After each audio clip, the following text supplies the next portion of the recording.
الحمد للہ وکفا وسلام علی عبادہ الذین اصطفى اما بعد اللہم الہمنی رشدی واعذنی من شر نفسی۔ محترم سامعین، ایک تصویر میری نظر سے گزری جس نے میرے دل کو دہلا دیا، اور یقیناً آپ بھی سنیں گے تو آپ کو بھی بہت تکلیف ہوگی۔ پہلے ایک صاحب کا تبصرہ سنیے، پھر میرا تبصرہ سننا۔ 5 دن پہلے ایک مسلم لڑکی جو نیشنل انٹر کالج میں پڑھتی تھی اور نیشنل انٹر کالج کے قریب فری انگلش اسپوکن کلاس میں پڑھتی تھی، اسے کسی غیر لڑکے کے ساتھ پکڑ لیا گیا۔ جب ہم اس کلاس کی لڑکی کے گھر گئے تو اس کا راز کھلا۔ اس نے بتایا کہ اس کے اپنے بیچ تقریباً 15 لڑکیاں اس میں ملوث ہیں اور تمام لڑکیاں اعلیٰ درجے کی گندگی میں مصروف ہیں۔ ان تمام لڑکیوں کے بارے میں انہوں نے بتایا کہ ان میں سے کئی لڑکیوں کا کئی بار اسقاط حمل بھی ہو چکا ہے۔ انہوں نے مزید بتایا کہ ان میں سے ایک لڑکی کی حالت ایسی ہے کہ مانع حمل گولی لیتی ہے، اس سے روزانہ خون آتا ہے۔ یہ لڑکیوں کی صرف ایک کھیپ ہے، وہاں ایک دن میں 8 کھیپ چلتی ہے۔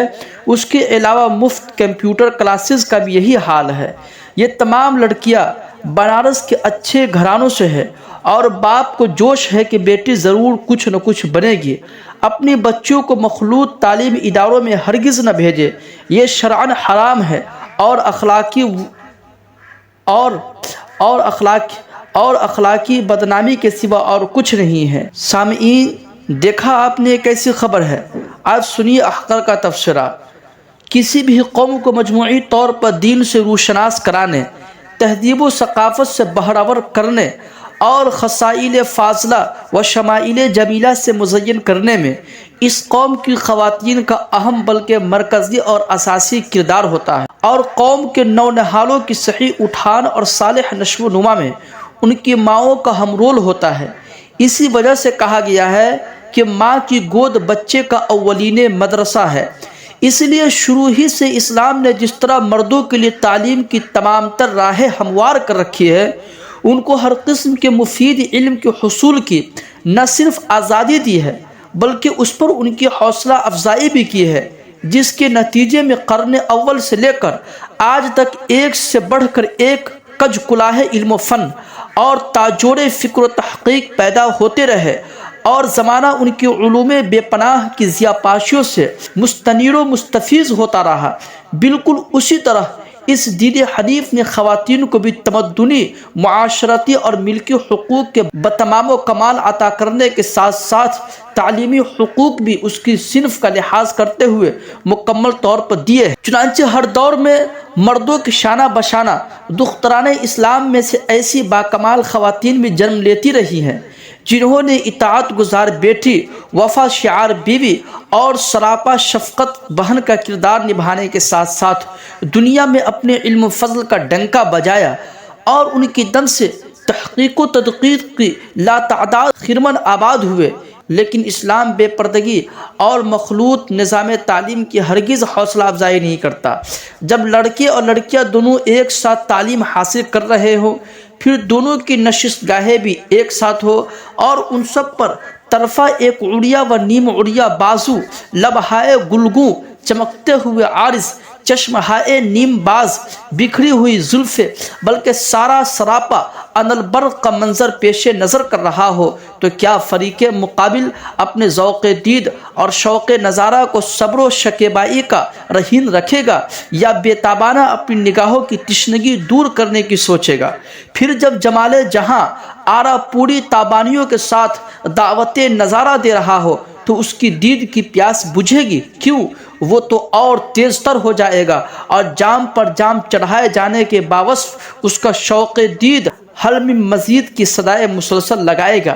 لیکن جہاں تک بات ہے کہ مخلوط نظام تعلیم کی جو مغرب سے درآمد کردہ ہے، انگریزوں نے اپنی حکومت کو مستحکم کرنے کے لیے جو نظام تعلیم نافذ کیا تھا وہ مکمل طور سے مغربی تہذیب کا آئینہ تھا، اور اس کا خاص مقصد مسلمانوں کی نئی نسل خصوصاً مشرقی خاتون کو بھی یورپی عورتوں کی طرح بے حیائی و عصمت باختگی پر مجبور کر دیا جائے، اور مسلم قوم بھی مجموعی طور پر عیش کوشی و عریانیت کی بھیٹ چڑھ جائے۔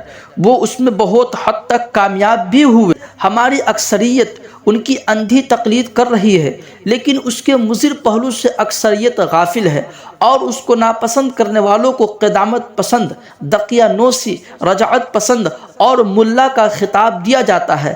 حضرت مولانا سید ابو الحسن علی میاں ندوی رحمہ اللہ فرماتے ہیں، مخلوط نظام تعلیم چونکہ دین فطرت اسلام کے دیے گئے اصول و قوانین تعلیم کو نظر انداز کر کے بلکہ اس کو ختم کر کے مقصد سے ترتیب دیا گیا ہے، لہذا جہاں کہیں بھی یہ نظام تعلیم نافذ کیا گیا وہاں اس کے سنگین و مہلک اثرات و نتائج مذہب بیزاری، تہذیب و اقدار سے دستبرداری اور شہوت رانی و جنسی انار کی ہی شکل میں نمودار ہوئے ہیں، اور یہی وہ وجوہات ہے جن کی وجہ سے اسلامی تعلیمات میں مخلوط نظام تعلیم کے لیے کوئی جگہ نہیں ہے۔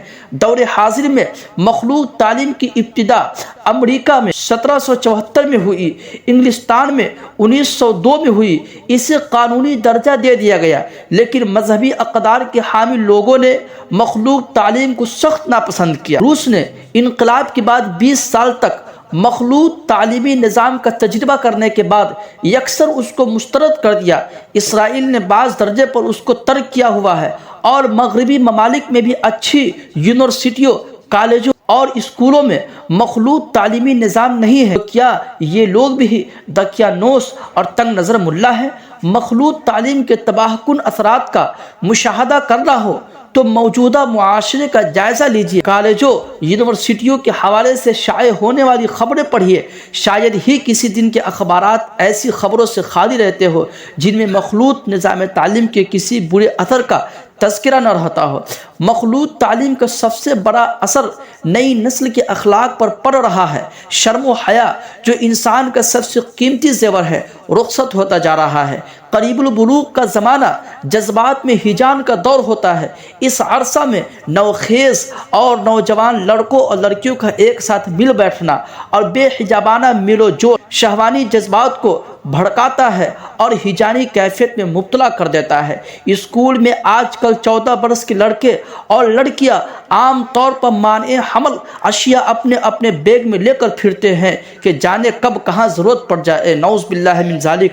یہ اس معاشرے کی حالت ہے جہاں بغیر شادی کے جنسی تعلق رکھنے کو قانونی اور اخلاقی طور پر برا نہیں جانا جاتا ہے، جہاں جسم فروشی کو قانونی حیثیت حاصل ہے۔ خود ہمارے ملک کی صورتحال کچھ کم ابتر نہیں ہے۔ یونیورسٹیز اور مخلوط تعلیمی اداروں میں عصمت ریزی، جنسی استحصال، صنفی آوارگی اور جنسی انار کی دل دہلانے والی خبریں، یہ تعلیم رحمت نہیں خدا کا قہر ہے۔ مذہب اسلام کبھی بھی اس کی حوصلہ افزائی نہیں کر سکتا، نیز عقل دانہ بھی اس سے پناہ مانگتے ہوئے نظر آتے ہیں۔ مخلوط تعلیم عہد حاضر کا ایک اہم قومی مسئلہ جس پر حکومت اور والدین دونوں کو ہی غور و خوض کی ضرورت ہے۔ اس ضمن میں مسلسل بچوں کی کردار سازی کرنی ہوگی اور حدود و قیود کی پاسداری بھی لازمی کروانی ہوگی۔ ایسے ہلاکت خیز ماحول میں بھی اگر ہوش کے ناخن نہ لیے گئے اور لڑکوں کے ساتھ ساتھ لڑکیوں کو بھی روشن خیال بنانے کا مخلوط طریقہ کار یوں ہی برقرار رہا تو ہر آنے والا دن بنت حوا کی عزت و ناموس کی پامالی کی خبر لے کر آئے گا۔ وہ مقامات جو انسان کو تہذیب و شائستگی اور انسانیت کا درس دینے، قوم و وطن کے جانثار خادم اور معاشرے کے معزز و کامیاب افراد تیار کرنے کے لیے منتخب کیے گئے تھے، محض حیوانیت و بہیمیت اور شہوت رانی و ہوسکاری کے اڈے بن کر رہ جائیں گے۔ خواتین کو تعلیم دی جائے، اسلام قطعاً اس کی مخالفت نہیں کرتا، بلکہ وہ تو اس کی حد درجہ تاکید کرتا ہے۔ ان کی تعلیم وہی ہے جو ان کی فطرت، ان کی لیاقت کے مناسب ہو اور ان کی عصمت و عفت کی حفاظت میں ممد و معاون ثابت ہو، نہ کہ ایسی تعلیم جو انہیں شیاطین الانس کی درندگی کی بھیٹ چڑھا دے۔ اللہ تعالی ہمیں صحیح فہم کی توفیق بخشے، آمین ثم آمین، وآخر دعوانا ان الحمد للہ رب العالمین۔